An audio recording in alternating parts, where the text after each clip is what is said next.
Il existe un moment très précis dans la vie où tout peut basculer. Et ce moment ne dure pas des années, ne dépend pas de la chance, ni de quelqu'un qui frapperait à votre porte avec une opportunité miraculeuse. Il peut se produire en seulement 4 minutes. Oui, 4 minutes que vous étiez peut-être sur le point de gaspiller à faire défiler votre téléphone ou à vous inquiéter de ce qui n'est pas encore arrivé. Mais si je vous disais que pendant ces 4 minutes, vous pouvez accéder à une force capable de changer le cours de votre histoire, ce n'est pas une promesse creuse, ce n'est pas une fantaisie, c'est quelque chose de si profond qu'il a traversé les générations, a été étudié par de grands esprits et continue de fonctionner pour ceux qui choisissent de l'appliquer. La question est, êtes-vous prêt à essayer même si votre logique vous pousse à douter? Restez avec moi jusqu'à la fin, car ce que vous allez découvrir peut expliquer pourquoi vos désirs semblent toujours vous glisser entre les doigts et comment cela peut changer plus vite que vous ne l'imaginez. Maintenant, réfléchissez avec moi. Combien de fois avez-vous eu l'impression d'y être presque? Presque réussir à payer toutes les factures, presque rencontrer la bonne personne, presque réaliser ce vieux rêve que vous gardez en silence. C'est comme si vous étiez devant une porte. Vous voyez la poignée, vous sentez que ce n'est plus très loin, mais quelque chose d'invisible vous empêche de passer.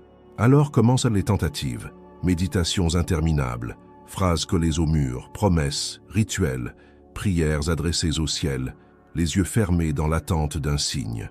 Et pourtant, au fond, cette sensation de distance demeure, comme si la vie se trouvait toujours de l'autre côté, et vous de ce côté-ci à regarder par l'entrebâillement. C'est précisément sur cette distance que Carl Gustav Jung a réfléchi tout au long de sa vie.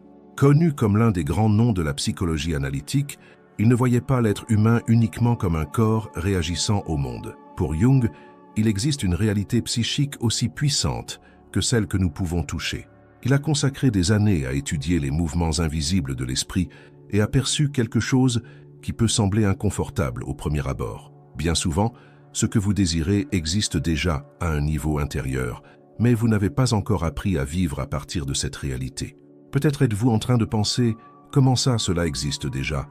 Si je suis encore endetté, si je me sens encore seul, si je n'ai pas encore atteint ce que je veux ?» Et c'est là que se trouve le point central. On nous a appris à voir le désir comme quelque chose de lointain, comme une montagne à gravir au prix de la souffrance et d'un effort constant. Nous croyons que d'abord la vie change, ensuite nous nous sentons heureux. D'abord l'argent arrive, ensuite vient la tranquillité. D'abord quelqu'un nous aime, ensuite nous nous sentons complets. Mais si cet ordre était inversé, Jung soutenait que la perception façonne l'expérience. Lorsque vous vous voyez comme quelqu'un qui n'a pas encore réussi, qui est encore dans l'attente, vous renforcez intérieurement cette identité. Et le monde répond à ce que vous croyez être, non à ce que vous dites vouloir. C'est difficile à entendre, surtout pour ceux qui ont déjà tant lutté. Mais en même temps, c'est libérateur, car si la source de l'expérience est à l'intérieur, alors le changement commence aussi là. Imaginez quelqu'un qui souhaite sortir des dettes. Toute la journée, cette personne se répète mentalement « Je suis étouffé, je n'en peux plus, tout est difficile ». Sans s'en rendre compte, elle réaffirme l'identité de quelqu'un qui vit dans la pénurie. Maintenant, imaginez cette même personne consacrant 4 minutes par jour à entrer consciemment dans la sensation de liberté, sans faire semblant, sans se mentir, mais en permettant au corps de ressentir le soulagement, comme si la nouvelle du règlement total venait tout juste d'arriver. La poitrine s'allège, la respiration ralentit, les épaules se détendent, l'esprit cesse de courir. Quelque chose change à l'intérieur. Et quand quelque chose change à l'intérieur, le comportement commence à se réorganiser. C'est cela le principe. Il ne s'agit pas de répéter des phrases vides, ni d'attendre que l'univers fasse de la magie. Il s'agit de modifier l'état intérieur. Jung parlait de la force de l'imagination comme d'un pont entre l'inconscient et la réalité concrète. L'imagination n'est pas un jeu d'enfant, c'est un outil créatif. Mais il existe une différence immense entre observer une scène comme un spectateur et la vivre à la première personne. Lorsque vous observez simplement votre désir, comme si vous regardiez un film, vous restez à distance. Mais lorsque vous entrez dans la scène, que vous ressentez l'ambiance, que vous entendez les sons, que vous percevez les détails, quelque chose s'ajuste. Si votre désir est l'amour, par exemple, il ne suffit pas d'imaginer que quelqu'un apparaîtra un jour. Il faut expérimenter la sensation d'être accompagné, d'être valorisé, de se sentir en sécurité. Comment serait-ce de se réveiller aux côtés de quelqu'un qui vous respecte? Comment serait-ce d'entendre votre prénom prononcé avec tendresse? Laissez cette sensation parcourir votre corps. Si votre désir est la reconnaissance professionnelle, imaginez le moment où votre travail est valorisé. Ressentez une fierté calme, non une euphorie anxieuse. Percevez la posture de votre corps lorsque vous avez déjà accompli cela. Cela peut sembler trop simple. Notre ego aime croire que les grands changements exigent une souffrance intense. Nous voulons des formules complexes, des rituels élaborés, des étapes difficiles. Mais cette méthode des 4 minutes est directe. Elle commence par le silence. Un endroit tranquille où vous pouvez respirer profondément 3 fois et laisser le poids de la journée s'écouler. Ensuite, la question, si mon désir s'était réalisé maintenant, comment me sentirais-je? Ne répondez pas avec des mots pressés. Attendez que le corps réponde. Peut-être une expansion dans la poitrine, peut-être une sensation de paix que vous n'aviez pas ressentie depuis longtemps. Puis, stabilisez cette sensation pendant quelques instants. Ne vous demandez pas si c'est réel ou non. Restez simplement là. Répétez intérieurement. Cela fait déjà partie de moi. C'est déjà ce que je suis. Permettez au corps de mémoriser cet état, car c'est le corps qui porte les croyances les plus profondes. Et lorsqu'il apprend une nouvelle sensation, il commence à agir en accord avec elle. Il existe encore un moment particulièrement puissant, ces minutes juste avant de dormir. Lorsque l'esprit commence à ralentir et que le contrôle rationnel s'affaiblit, la porte de l'inconscient s'ouvre plus facilement. Si à cet instant, vous plantez la sensation que le désir est déjà une réalité, vous envoyez un message direct aux couches les plus profondes de votre esprit. Pas besoin de longs scénarios. Une seule scène, vive et ressentie, suffit. Mais il y a un détail important que beaucoup de gens ignorent. Lorsque vous partagez vos projets trop tôt, surtout avec des personnes qui doutent de vous, quelque chose se disperse. L'énergie qui devrait se consolider à l'intérieur se dilue dans les mots. Et bien souvent, l'approbation momentanée crée une fausse sensation d'accomplissement. Le cerveau libère de la satisfaction avant le résultat réel et la motivation diminue. Le silence dans ce processus n'est pas du secret par superstition, c'est une protection. Tout comme une graine doit rester sous terre pour germer, votre désir a besoin de mûrir dans le silence avant d'affronter le vent des opinions extérieures. Voyez-vous comme tout converge vers le même point. Il ne s'agit pas de contrôler le monde extérieur. Il s'agit d'assumer une nouvelle identité intérieure. Il ne s'agit pas de demander sans cesse. Il s'agit de remercier comme quelqu'un qui a déjà reçu. Il ne s'agit pas de courir avec désespoir. Il s'agit de marcher avec la posture de celui qui sait qu'il est sur le bon chemin. Lorsque vous commencez par la fin, en ressentant l'accomplissement avant la preuve, quelque chose en vous se réorganise. Et le monde, peu à peu, accompagne cette réorganisation. Peut-être avez-vous encore des doutes. C'est naturel. Mais réfléchissez. Que risquez-vous en consacrant 4 minutes par jour à expérimenter la version de vous-même qui a déjà gagné? 4 minutes pour respirer, ressentir, remercier et vous positionner intérieurement comme quelqu'un qui a déjà reçu? Si cela modifie réellement votre manière d'agir, de parler, de décider, les résultats extérieurs en seront la conséquence. Et maintenant que vous comprenez la base de ce principe, il existe une couche encore plus profonde sur la manière de soutenir cet état tout au long de la journée, même lorsque les circonstances semblent aller à votre encontre. Lorsque vous commencez à maintenir cet état intérieur face aux situations ordinaires du quotidien, quelque chose de très subtil se met en place. Ce n'est pas comme un tonnerre qui déchire le ciel. C'est plutôt comme le lever du soleil, presque imperceptible au début, mais inévitable lorsqu'il est constant. La véritable question n'est pas de vivre 4 minutes de plénitude, puis de revenir automatiquement à l'ancien schéma de peur, de plainte et de doute. Le véritable point de bascule se produit lorsque vous décidez de protéger ce que vous avez ressenti pendant ces minutes comme on protège quelque chose de précieux. Car soyons honnêtes, la vie met à l'épreuve. Vous vous réveillez motivé, mais les nouvelles apportent de l'incertitude. Vous faites votre pratique le soir, mais au matin surgit une demande inattendue. Vous ressentez l'amour et la confiance intérieurement, mais quelqu'un vous répond avec froideur. Et c'est précisément là que la plupart des gens abandonnent. Ils pensent, tu vois, ça ne fonctionne pas. Or, ce qui se passe n'est pas un échec, c'est simplement l'ancien schéma qui tente de reprendre le contrôle. Pendant des années, peut-être des décennies, vous avez conditionné votre esprit et votre corps à réagir d'une certaine manière. L'inquiétude est devenue un réflexe, l'anxiété, une routine, l'autosabotage, une habitude silencieuse. Il n'est pas réaliste de croire que tout va disparaître du jour au lendemain, mais il est tout à fait possible de reprogrammer cet état avec constance. Et c'est ici qu'intervient la maturité émotionnelle que Jung soulignait tant. la responsabilité de son propre état intérieur. Vous ne contrôlez pas toutes les circonstances, mais vous contrôlez la manière dont vous choisissez de les interpréter. Lorsqu'un événement apparemment négatif survient, vous pouvez réagir à partir de l'ancienne identité, celle qui craint, se plaint, se sent victime, ou vous pouvez respirer profondément et vous demander « Comment la version de moi qui a déjà accompli cela gérerait-elle cette situation ?» Cette simple question change tout, car elle déplace votre réaction automatique vers une réponse consciente. Si vous aviez déjà prospéré financièrement, comment réagiriez-vous à une dépense imprévue? Avec panique ou avec une analyse sereine? Si vous viviez déjà une relation saine, comment feriez-vous face à un conflit? Avec insécurité ou avec un dialogue apaisé? Lorsque vous commencez à agir comme cette version plus élevée de vous-même, même avant la preuve complète, vous consolidez intérieurement l'identité que vous souhaitez incarner. Comprenez bien qu'il ne s'agit pas de nier la réalité. Il ne s'agit pas de fermer les yeux sur les problèmes. Il s'agit de choisir de ne pas renforcer l'identité limitée qu'il tente d'imposer. Lorsque vous comprenez que le monde extérieur fonctionne comme un miroir amplifié de votre identité intérieure, vous cessez de lutter contre le reflet et commencez à ajuster l'image originale. Et cette image, c'est ce que vous ressentez à propos de vous-même lorsque personne ne regarde. Il existe aussi un élément essentiel que beaucoup de personnes négligent, la cohérence. Il ne sert à rien de ressentir la plénitude pendant 4 minutes et de passer le reste de la journée plongé dans la plainte.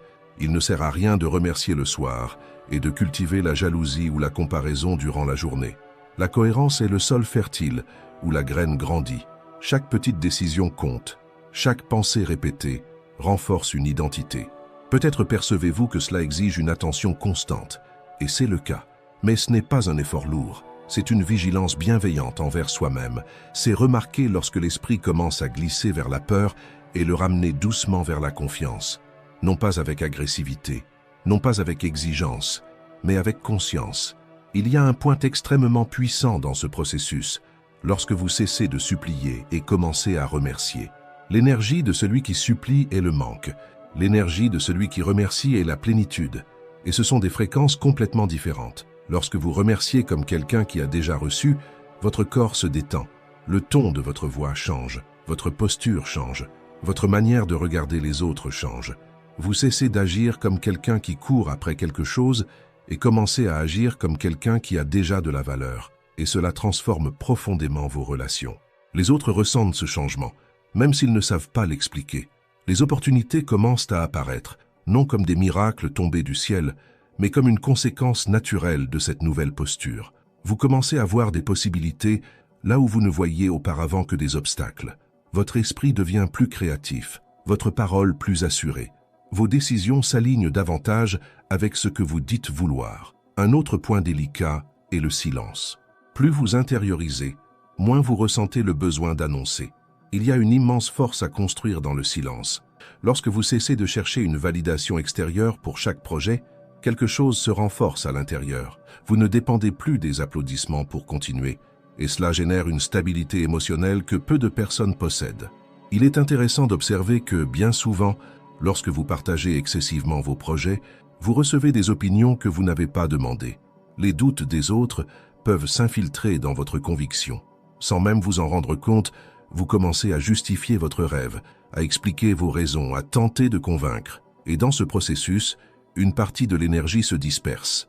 Le silence, dans ce contexte, est une stratégie. C'est de la maturité, c'est du focus. Il existe aussi un aspect encore plus profond, l'identité. Vous n'attirez pas ce que vous désirez uniquement par des mots.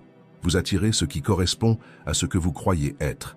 Si, au fond de vous, vous vous voyez encore comme quelqu'un d'indigne de la prospérité, toute tentative consciente de manifester l'abondance rencontrera une résistance intérieure. Si vous vous percevez encore comme quelqu'un de difficile à aimer, la sensation de rejet continuera de se répéter. C'est pourquoi l'exercice ne consiste pas seulement à imaginer des scénarios. Il s'agit de permettre à la sensation de mérite d'occuper de l'espace, de vous regarder et de dire avec sincérité « Je peux vivre cela, j'en suis capable, j'en suis digne ». Cette affirmation ne naît pas de l'arrogance, elle naît de la reconnaissance de sa propre valeur. Et lorsque vous maintenez cet état quelques minutes chaque jour, quelque chose se consolide. Ce qui semblait auparavant lointain commence à paraître naturel. Ce qui générait de l'anxiété commence à susciter une attente sereine. Vous cessez de vivre dans une tension constante et commencez à expérimenter une confiance silencieuse. C'est à ce moment-là que de nombreuses transformations apparemment miraculeuses se produisent. Non pas parce que l'univers a soudainement décidé d'agir, mais parce que vous vous êtes enfin aligné avec la version de vous-même qui était déjà prête à vivre cela. L'extérieur suit l'intérieur. Cela a toujours été le cas. Imaginez maintenant l'accumulation de tout cela sur plusieurs semaines. Imaginez l'accumulation sur plusieurs mois. 4 minutes par jour peuvent sembler peu, mais 4 minutes conscientes, constantes et émotionnellement intenses possèdent une puissance que la plupart des gens sous-estiment. C'est un investissement silencieux dans votre propre identité. Et peut-être commencez-vous à percevoir que ce n'est pas seulement une technique, c'est une manière de vivre. C'est un choix quotidien d'état intérieur. C'est décider que, nés avisimes du chaos du moment, vous ne renoncerez pas à la sensation d'accomplissement intérieur. C'est maintenir la gratitude avant la preuve complète. C'est avancer comme quelqu'un qui a déjà reçu. Si ce message fait sens pour vous, si vous ressentez quelque chose de différent en l'écoutant, je veux vous faire une invitation simple. Abonnez-vous à la chaîne, aimez cette vidéo et écrivez dans les commentaires l'affirmation suivante. Je suis déjà la personne qui réalise ses rêves. Déclarez-le, relisez-le, ressentez le poids et la force de ces mots. Car tout commence lorsque vous décidez d'assumer intérieurement ce que vous souhaitez vivre extérieurement. Et à la prochaine étape, nous irons encore plus loin dans la manière de maintenir cette identité solide, même lorsque les résultats commencent à apparaître. Car il existe un moment délicat dont presque personne ne parle. L'instant où les premiers signes commencent à émerger. De petits changements, des conversations inattendues, des idées qui semblent surgir de nulle part, des coïncidences qui auparavant passeraient inaperçues. C'est précisément à ce moment-là que beaucoup de personnes sabotent leur propre processus. Elles entrent dans l'euphorie, racontent tout à tout le monde, commencent à tester, à douter, à mesurer chaque détail. Et sans s'en rendre compte, elles reviennent à un état d'anxiété qui affaiblit tout. Lorsque les résultats commencent à apparaître, le plus grand défi n'est pas de les obtenir. C'est de maintenir la nouvelle identité sans tomber dans la peur de perdre. Car la peur de perdre n'est qu'une version déguisée de la peur de ne pas mériter. Et cette peur, si elle est nourrie, recrée l'ancien cycle. C'est pourquoi, lorsque vous percevez le moindre progrès, aussi petit soit-il, traitez-le avec sérénité. Non pas comme quelqu'un qui aurait trouvé quelque chose de fragile, mais comme quelqu'un qui reconnaît quelque chose de naturel. La naturalité est un signe profond d'intégration. Quand quelque chose vous semble naturel, cela signifie qu'il a déjà été accepté intérieurement. Et voici un point essentiel. Vous n'êtes pas en train de convaincre l'univers de quoi que ce soit. Vous êtes en train de vous convaincre vous-même. La véritable transformation ne se produit pas d'abord dans l'environnement extérieur. Elle se produit dans votre perception. Lorsque votre perception change, vos choix changent. Lorsque vos choix changent, vos résultats suivent inévitablement. Pensez à la posture. Une personne qui se sent vaincue marche différemment, parle différemment, décide différemment. Maintenant, imaginez quelqu'un qui, intérieurement, se sent déjà accompli. Même avant la preuve totale, cette personne se déplace avec plus d'assurance. Elle regarde dans les yeux, elle répond avec calme. Elle ne supplie ni pour l'attention, ni pour les opportunités. Elle se positionne. Ce positionnement silencieux est ce qui commence à réorganiser tout autour de vous. Non pas parce qu'il y a de la magie, mais parce que les relations humaines sont profondément sensibles à l'énergie émotionnelle. Nous réagissons à la sécurité, à la clarté et à la conviction bien plus qu'aux mots. Et il y a quelque chose d'encore plus profond dans ce processus, le détachement du quand. Tant que vous insistez à demander « quand cela va-t-il arriver ?», vous renforcez l'idée que cela n'est pas encore arrivé. La question porte l'absence. Mais lorsque vous vivez la sensation que cela est déjà, l'urgence diminue. Vous cessez de courir après le temps. Cela ne signifie pas passivité. Bien au contraire. Vous agissez, mais vous agissez avec alignement. Vous prenez des décisions inspirées, non des décisions désespérées. Il existe une différence immense entre agir par inspiration et agir par peur. L'action inspirée naît de la confiance. L'action guidée par la peur naît de la pénurie. Si vous observez avec honnêteté, vous réaliserez que beaucoup de décisions passées ont été prises dans un état de tension. Accepter quelque chose par crainte de perdre, rester dans des situations inconfortables par peur du changement, éviter des opportunités par insécurité. Lorsque l'état intérieur change, ces décisions commencent à être révisées naturellement. Et quelque chose de curieux se produit. Vous commencez à dire non plus facilement. Non à ce qui vous diminue. Non à ce qui draine votre énergie. Non à ce qui ne correspond pas à l'identité que vous êtes en train de construire. Et chaque non cohérent renforce le oui que vous souhaitez vivre. C'est à ce moment-là que la transformation cesse d'être uniquement émotionnelle pour devenir concrète. Votre routine commence à refléter votre nouvel état intérieur. Vos habitudes changent. Votre discipline s'améliore. Vous prenez davantage soin de votre corps, de vos finances, de votre environnement. Non par obligation, mais parce que quelqu'un qui vit déjà ce que vous désirez agit naturellement de cette manière. Voyez comme tout revient à l'identité. Il ne s'agit pas d'atteindre quelque chose pour ensuite changer. Il s'agit de changer et ensuite d'atteindre, de commencer par la fin. D'adopter dès maintenant la posture de celui ou celle qui est déjà arrivé. Et lorsque le doute surgit, car il surgira, ne luttez pas contre lui avec agressivité. Observez-le, reconnaissez-le, puis revenez à la sensation. Respirez, fermez les yeux si nécessaire pendant quelques secondes. Rappelez-vous l'état de plénitude que vous expérimentez durant vos 4 minutes. Ramenez-le. L'entraînement est exactement là. Revenir autant de fois que nécessaire. Avec le temps, vous constaterez que vous n'avez plus besoin de faire autant d'efforts pour accéder à cet état. Il deviendra plus accessible, plus rapide, plus naturel. Et ce qui semblait auparavant lointain commencera à se mettre en place comme une conséquence. Certaines personnes appellent cela la synchronicité, d'autres parlent d'alignement, d'autres encore de foi. Le nom importe moins que l'expérience. Ce qui compte, c'est de réaliser que vous avez cessé d'être prisonnier des circonstances pour devenir un participant actif de votre propre histoire. Et peut-être que la transformation la plus belle est intérieure. Vous commencez à ressentir moins de précipitation, moins de comparaison, moins de besoin de prouver. Une tranquillité apparaît, qui ne dépend ni des applaudissements, ni de la validation extérieure. Une confiance émerge, qui n'a pas besoin d'être annoncée. Cette confiance silencieuse est puissante, parce qu'elle ne crie pas, ne s'exhibe pas, ne cherche pas une reconnaissance immédiate. Elle est simplement. Et lorsque vous êtes, le monde répond. Continuez à soutenir vos 4 minutes quotidiennes. Continuez à protéger votre état intérieur. Continuez à choisir d'agir comme la version de vous-même qui vit déjà ce qu'elle désire. Et observez avec une attention sereine comment la réalité commence à se réorganiser de façon qui vous semblait auparavant impossible. Car, au fond, il ne s'agit pas seulement de conquérir quelque chose, il s'agit de devenir quelqu'un. Et lorsque vous devenez, le reste trouve son chemin jusqu'à vous. Et lorsque vous comprenez réellement que le processus n'est pas une question de réussir, mais de devenir, un basculement silencieux se produit en vous. Ce n'est pas quelque chose que les autres perçoivent immédiatement.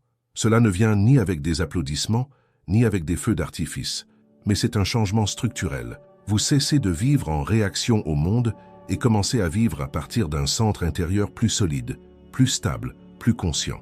Et cela change absolument tout, car jusque-là, peut-être avez-vous passé une grande partie de votre vie à attendre. Attendre la bonne opportunité, attendre la reconnaissance, attendre l'amélioration financière, attendre que l'amour apparaisse, attendre le scénario idéal pour enfin vous détendre et vous sentir en paix.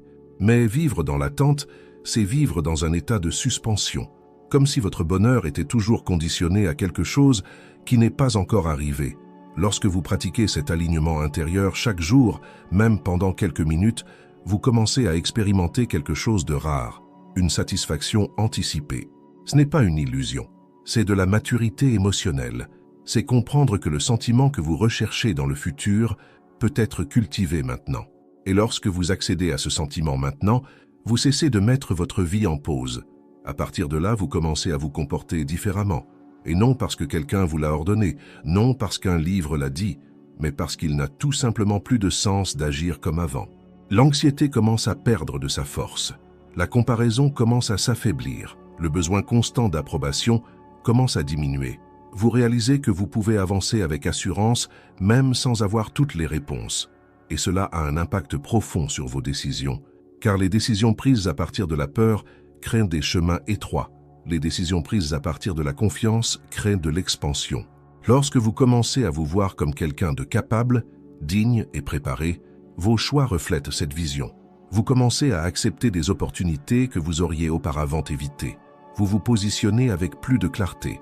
Vous établissez des limites avec plus de sécurité. Un autre point important est que vous commencez à observer les anciens schémas avec plus de lucidité.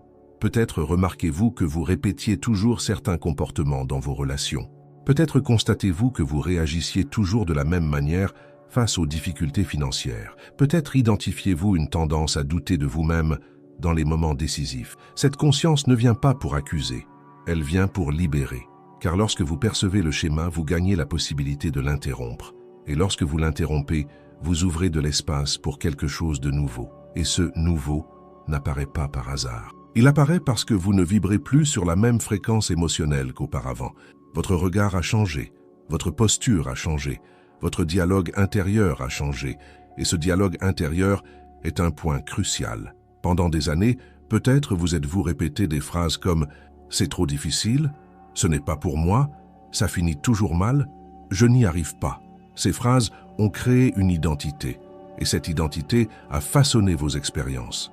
Maintenant, lorsque vous commencez à vous dire intérieurement « je suis déjà »,« je vis déjà »,« j'ai déjà reçu », quelque chose commence à se reconstruire. Au début, cela peut sembler étrange, mais avec une répétition consciente et un ressenti sincère, cette nouvelle narration se renforce. Avec le temps, vous réalisez que vous n'avez plus besoin de vous forcer autant. La confiance commence à émerger de façon plus spontanée. Vous n'avez plus besoin de vous convaincre sans cesse. Le sentiment de mérite devient plus naturel. Et lorsque cela se produit, le désespoir disparaît.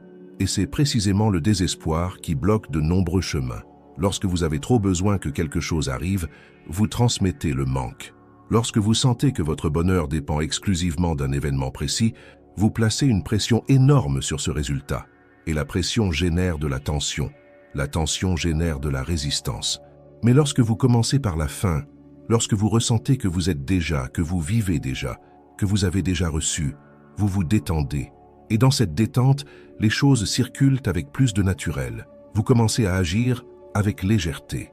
Et la légèreté est extrêmement puissante. Un autre changement significatif se produit dans votre relation au temps. Avant, peut-être que chaque jour sans résultat était une source de frustration. Désormais, vous commencez à comprendre que les processus ont leur propre rythme, que les graines ont besoin de temps pour germer, que la croissance invisible précède toujours le visible. Et cette compréhension apporte de la patience. Mais ce n'est pas une patience passive, c'est une patience active, confiante. Vous continuez d'agir, de vous positionner, de prendre soin de votre vie, simplement sans cette urgence qui ronge de l'intérieur. Vous faites confiance à ce que vous êtes en train de construire. Et lorsque surgit un défi plus important, vous constatez que votre réaction a changé. Au lieu de penser « pourquoi cela m'arrive-t-il ?», vous commencez à vous demander « qu'est-ce que cette situation est en train d'ajuster en moi ?» Cette question transforme l'obstacle en apprentissage. Elle transforme la tension en renforcement. Vous commencez à percevoir que chaque situation extérieure est une invitation à consolider encore davantage votre nouvelle identité. Si le doute apparaît, c'est l'occasion de réaffirmer votre confiance. Si la peur surgit, c'est l'opportunité de choisir le courage. Si un retard se produit, c'est l'entraînement à la patience. Et ainsi, peu à peu, vous cessez d'être la personne qui se contente de désirer pour devenir celle qui soutient l'état intérieur, qui soutient la vision, qui soutient la posture. Et lorsque vous soutenez suffisamment longtemps, le monde extérieur ne peut plus ignorer ce changement intérieur. Ce qui est le plus intéressant, c'est qu'à un certain moment, vous commencez à réaliser que l'objectif en lui-même n'est plus la seule source de motivation. Le processus de croissance devient agréable. Vous commencez à apprécier la personne que vous êtes en train de devenir. Vous commencez à respecter votre propre chemin. Vous commencez à valoriser votre discipline émotionnelle.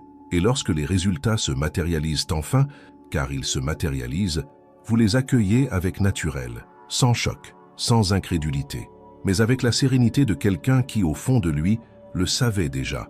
Vous regardez en arrière et comprenez que tout a commencé à cet instant silencieux où vous avez décidé de changer intérieurement. Peut-être que ce n'était pas seulement 4 minutes. Peut-être était-ce de nombreux jours de pratique constante. Mais le point de départ fut cet instant où vous avez choisi de ressentir avant de voir, de croire avant de toucher, d'assumer avant de prouver. Et c'est cela, la véritable transformation. Il ne s'agit pas de contrôler l'univers, il ne s'agit pas de forcer les événements. Il s'agit d'aligner ce que vous êtes avec ce que vous désirez vivre. d'intégrer le ressenti, la pensée et l'action. C'est une maturité spirituelle et émotionnelle. Au fond, vous découvrez que le pouvoir n'a jamais été à l'extérieur. Il n'a jamais été caché dans des techniques compliquées ou des formules secrètes. Il a toujours été dans votre capacité à choisir un état intérieur différent, à soutenir cet état avec cohérence, à agir à partir de lui. Et lorsque vous comprenez cela profondément, vous réalisez que vous n'avez plus besoin de courir, plus besoin de supplier, plus besoin de prouver quoi que ce soit. Vous vivez simplement. Vous vivez avec conscience. Vous vivez avec intention. Vous vivez avec une gratitude anticipée. Et c'est dans cette manière de vivre consciente que la réalité commence, naturellement, à refléter la nouvelle identité que vous avez construite. Car le monde ne répond pas à ce que vous désirez par des mots, mais à ce que vous assumez comme vérité à l'intérieur de vous. Et lorsque cette vérité intérieure devient stable, constante et silencieusement forte, la vie se réorganise autour d'elle. Non par hasard, non par chance, mais par alignement. Et c'est alors que vous comprenez que la véritable transformation n'a jamais consisté à atteindre quelque chose de lointain. Elle a toujours été de réveiller ce qui était déjà en vous. À la prochaine vidéo.